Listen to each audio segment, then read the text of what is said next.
오늘 말씀은 이제 구원을 유지하는 비결이라는 그런 제목으로 말씀을 나누겠습니다. 우리가 구원을 다 받았잖아요.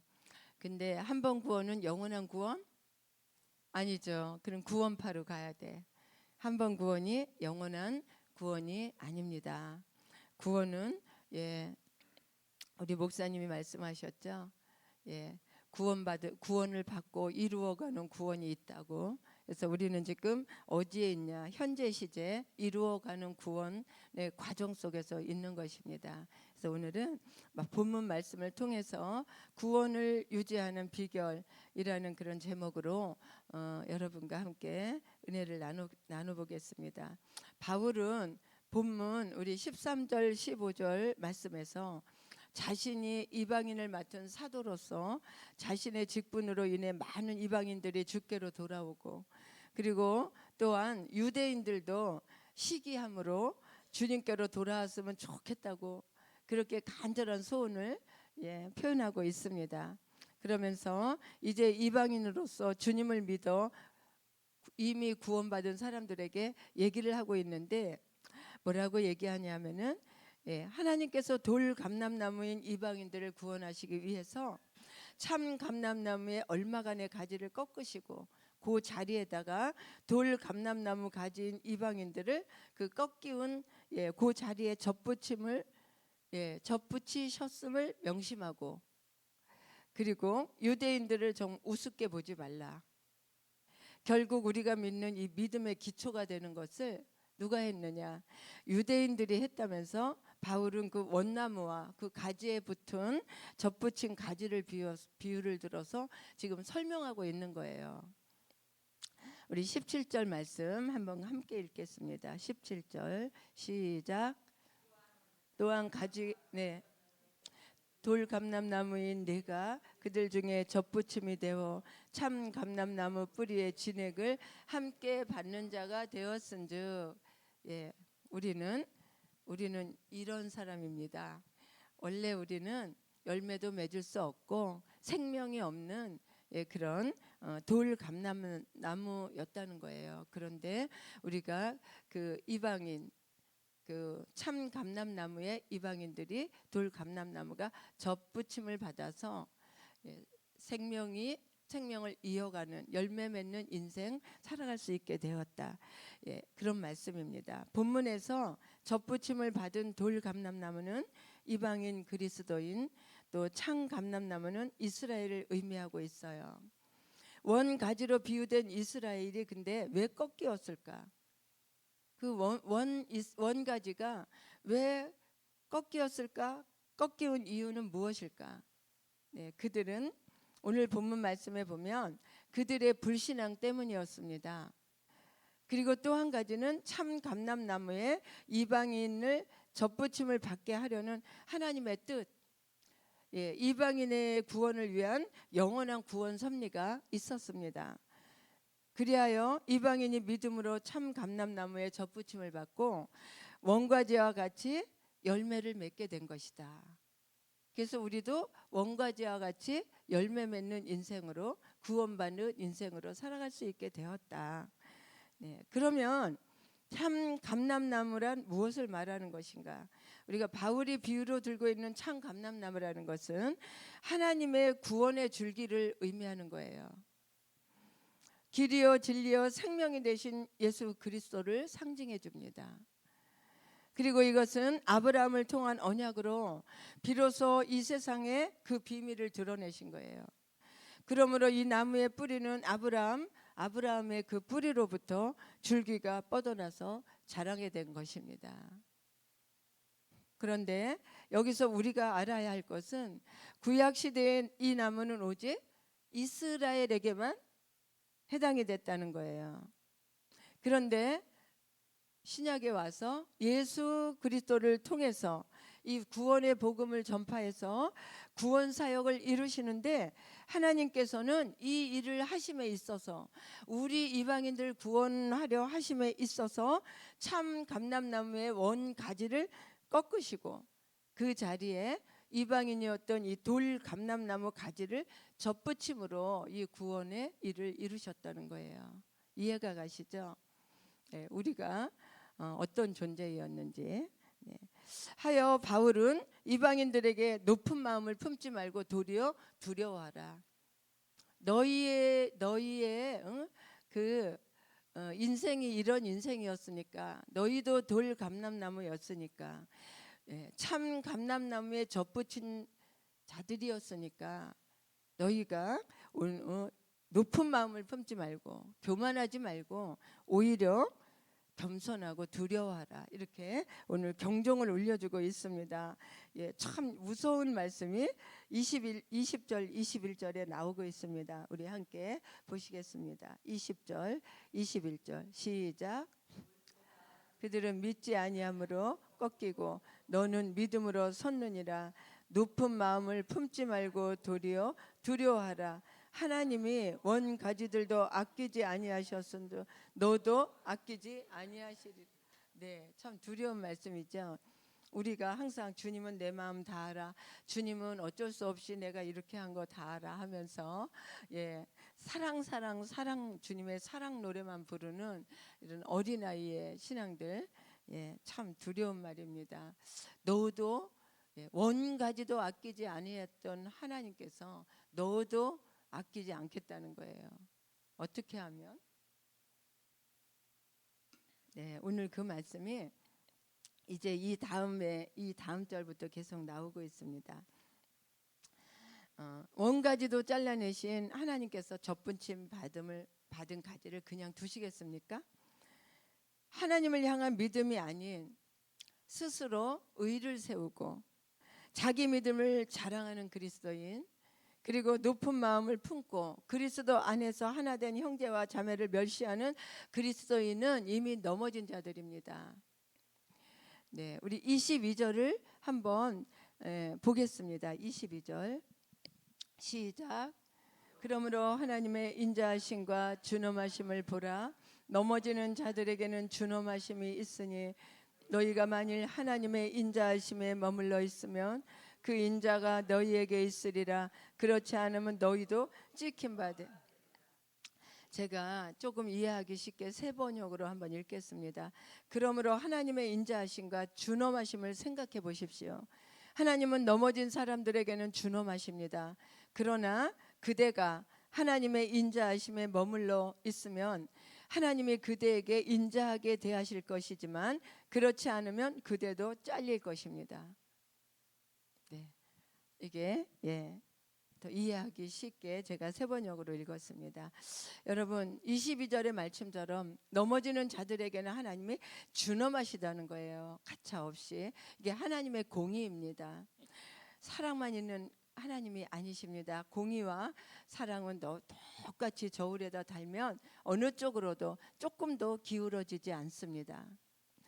그래서 하나님께서 우리를 대신해서 십자가에 달려 내가 죽을 자리에서 대신 죽으심으로 그 죄의 대가를 치러주시고 우리에게 생명을 주셨잖아요.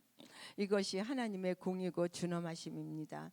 너희가 만일 하나님의 인자하심에 머물러 있지 않으면 너희도 찍힌 바 되리라. 그렇습니다. 참 감람나무의 뿌리가 우리를 보존하고 있는 것입니다. 내 믿음이 내가 잘나서 나를 보존하는 것이 아니라 참 감람나무에 젖붙임 바 되었기 때문에 그 참 감람나무의 뿌리가 나를 보존하고 있는 거예요. 이를 안다면 우리가 겸손히 낮아져서 하나님의 인자하심을 바라볼 수밖에 없는 사람들이기 때문에 너희는 교만하지 말고 너의 높임을, 너의 무엇을 자랑하지 말고 유대인들처럼 그렇게 하다가 유대인들이 잘려나간 것처럼 그렇게 하지 말고 두려워하라는 게 오히려 너의 믿음을 섰는 줄 알면 넘어질 줄도 알으라는 겁니다. 이렇게 경종을 울리고 있습니다. 그렇다면 이 본문에서 인자하심에 머물면 어떻게 해요? 계속적으로 우리가 구원을 유지할 수 있다는 거예요. 그러면 인자하심에 머물면이란 무슨 말입니까? 계속해서 우리는 가지로 붙어 있음을 말합니다. 계속 가지로 붙어 있으면 돼요. 나무에 붙어 있는 가지가 돼요. 열매를 맺는 거죠. 결국 참 감람나무이신 주님께 붙어 있지 않는 가지는 나무로부터 잘릴 것이고 주님께서 버리실 것이라는 겁니다. 여기서 바울은 그럼 이렇게 되면 우리가 받은 구원을 이룰 수도 있다는 뜻입니까? 이렇게 질문하는 유대인들에게 적어도 오늘 본문 말씀은 그렇습니다. 그렇다면 구원을 잃어버리지 않을 조건은 무엇인가? 하나님의 인자하심에 계속하여 머물러 있는 것인데, 이 하나님의 인자하심, 그 선하심에 머물러 있다는 것이 무슨 뜻인가? 어렵죠.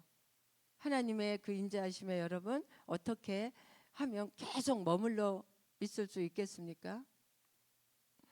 가지가 붙어 있으면 되지요. 떨어지지 않으면 되지요. 떨어지지 않으려면 어떻게 해야 됩니까? 그럼 이렇게 질문을 계속 한번 일으켜 보세요. 그럼 결론이 나옵니다. 떨어져 있지 않으면 어떻게 하면 되나?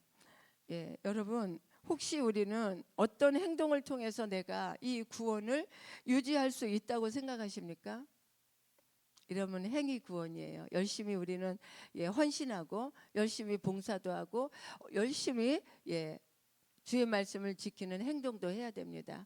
그러나 어떤 행동에 내가 이렇게 선한 일 아니면 교회에서 많은 봉사 이런 것들을 함으로 인해 내가 구원에 머물러 있다고 생각하면 큰 착각이라는 거예요. 그런 생각을 가진 믿음의 사람들은 자기가 높아지려고 하고 자기 의를 내세우게 되고 자기를 자랑하게 되고 자기의 한 일에 대해서 인정받으려고 하고 시험 들고 불평하고 원망하고 이렇게 돼서 잘려나가게 된다는 거예요. 오늘 바울은 아주 큰 비밀을 말하고 있습니다. 그렇게 어떤 한 행동을 통해서 구원을 유지할 수 있다고 이 어떤 일이라는 행동에 대한 조건문을 쓴 것이 아니라 머물러 있으면 이렇게 썼습니다. 머물러 있으면. 이 머물러 있으면이라는 상태에 대해서 말하고 있습니다. 잘려나가지 않으려면 머물러 있어라. 우리 23절에서 한번 그 실마리를 찾을 수 있는데 23절 한번 함께 읽겠습니다. 시작. 그들도 믿지 아니하는데 머무르지 아니하면 접붙임을 받으리니 이는 그들을 접붙일 능력이 이 23절의 본문에서 유대인들이 버림받은 이유는 예수 그리스도의 십자가 죽음의 부활을 믿지 않음으로 버림받은 바 되고 가지에서 잘려나가게 되었는데, 그러나 23절 말씀은 그들이 다시 예수님의 죽음과 그 부활을 믿고 돌아오게 된다면 그들도 다시 접붙인다는 거예요. 구원을 받을 수 있을 것이라고 합니다. 이것이 주님의 인자고 주님의 은혜고 주님의 선하심입니다. 그러니까 머물러 있다는 것은 무슨 뜻이에요? 하나님의 인자하심에 거하면, 즉 예수님의 죽음과 부활과 그 믿음, 그 상태를 유지하면, 그 믿음 안에 예수님의 죽음과 부활과 그리고 그 예수님의 그 안에 내가 그 믿음의 상태 안에 머물러 있으면 잘리지 않는다는 것입니다. 하지만 내가 신앙생활 열심히 잘하다가 내가 어떤 그런 봉사와 헌신도 열심히 잘하다가 나의 믿음이 퇴색되고 열심히 행동으로 나의 의만 나타내면서 신앙생활을 잘하면서 착각하고 속고 있는 이미 잘려나간 우리 성도들이 많다는 것을, 이미 구원에 이르지 못한 성도들이 많다는 것을 바울은 오늘 여기서 말씀하고 있는 것입니다. 경종을 울리고 있는 것입니다. 그렇다면 아무리 봉사와 헌신을 잘하고 그래도 하나님의 이 십자가의 부활 복음, 하나님의 이 복음 안에 머물러 있지 않으면 이 믿음이 퇴색해버리면 주님도 버릴 수밖에 없다는 거예요. 그래서 우리는 생각해 봐야 됩니다. 오늘 본문 말씀을 통해서 우리가 구원을 유지하기 위해서 무엇을 해야 된다고 생각하는 것은 잘못된 생각이다. 사단은 계속 그것을 통해서 우리를 정죄하고 있다는 거예요. 구원받기를 위해서 우리는 아무것도 할 수 있는 일이 없습니다. 여러분이 아무리 열심히 새벽에 나와서 열심히 하나님께 이렇게 영광을 돌린다 할지라도 이 일로 인해서 구원을 받을 수는 없다는 거예요. 이것은 구원받은 성도가 누릴 수 있는 하나님의 상급이라는 것이지 구원하고는 상관이 없다는 것을 말씀하고 있는 겁니다. 다만 예수님을 참 믿는 그 참 믿음을 유지하면 구원을 유지하는 것이다. 그러면 그 구원을 유지하는 삶은 어떤 삶일까? 사실 우리는 여러분 돌 감람나무에 속한 가지들로 하나님의 구원과 너무나 거리가 먼 이방인이었었는데 이 사실을 마음에 기억하면서 깊이 새기면서 아무 쓸모없는 이 같은 존재를 참 감람나무에 접붙여 주심으로 생명에 이르게 하신 하나님께 감사하면서 늘 그 감사의 그 믿음이 바탕이 되어 하나님께 영광을 돌리는 것입니다. 어떤 하나님께 영광을 돌리는 것도 행위로 해서는 안 된다는 말이에요. 이것이 접붙인 삶을 사는 비결입니다. 언제나 그 바탕에는 나에게 생명을 이루게 하신 접붙여 주신 그 하나님께 감사와 영광을 돌리는 그 믿음 위에서 나는 봉사도 하고 헌신도 하고 헌금도 하고 이렇게 하는 것이 구원을 유지하는 삶이라는 거예요. 그리고 구원의 빚진 자로서 구원의 은혜로 풍성해졌다면 우리는 이 빚을 갚으며 살아야 하지 않겠습니까? 유대인에게도 이방인에게도 세상 모든 사람들에게 우리는 이 구원의 빚, 사랑의 빚을 갚으며 사는 삶이 구원을 유지하는 삶이다. 이제는 우리 그리스도인들이 더 큰 마음으로 이 광야 같은 세상에 생명의 강물을 좀 흘려보내는, 그래서 오히려 지금도 우리는 예수님 당시에 그 유대인의 자리에 앉아서 자신의 옳고 옳음을 자랑하고 높이면서 이 사람 저 사람을 판단하고 심판하는 경우가 굉장히 많아진 것 같아요. 우리 주님은 이것을 굉장히 안타깝게 생각하고 계십니다. 유대인들이 정말 율법을 잘 지켰는데 자기의 옳음을 자랑하고 판단하다 자기의 생각의 기준에 맞지 않으니까 예수님을 십자가에 달아 죽였잖아요. 우리도 오늘 여러분 접붙인 내가 나의 옳고 그름을 옳음을 자랑하면서 교만한 자리에 앉아 있지 않나. 오늘 이 새벽에 묵상하는 새벽 되기를 주의 이름으로 축원을 드립니다. 그리고 우리의 삶이 구원의 빛, 사랑의 빛을 갚아가는 삶으로 살아간다면 주님의 그 선하신 주님만 바라보며 주님의 인자하심에 머물러 있다면 돌 감람나무 같은 인생이지만 농부이신 하나님이 우리를 다시 접붙여 주실 것이기 때문에 삶의 고단함에 여러분 실망하지 말고 낙심하지 말고 그리고 잘난 척 자랑하지도 말고 교만하지도 말고 참 감람나무에 꼭 달라붙어 참 감람나무도 살리고 나도 사는 열매 맺는 삶 살게 될 줄로 믿습니다. 바로 그러한 삶이 성도의 사는 복이요 행복한 삶 아니겠습니까? 그리스도인으로 살아가는 행복 말입니다. 오늘도 나무이신 주님께 꼭 붙어있는 가지가 되어서 생명의 열매들이 주렁주렁 열리는 삶 사시기를 주의 이름으로 축원을 드립니다. 오늘 묵상할 말씀은 돌 감람나무인 내가 접붙임을 받아 살았다면 첫째로 그 하나님의 인자하심에 머물러 있기 위해서 오늘 내가 믿고 순종해야 될 것이 무엇인가 깊은 묵상이 있길 바랍니다. 그리고 또 하나 구체적으로 나는 하나님과 이웃에게 어떤 것을 빚을 지고 살아갑니까? 이 빚을 나의 삶을 통해서 갚는다면 어떻게 이 빚을 갚는 삶을 살고 싶은지 오늘 이 새벽에 깊은 묵상이 있기를 주의 이름으로 축원을 드립니다. 기도하시겠습니다. 하나님,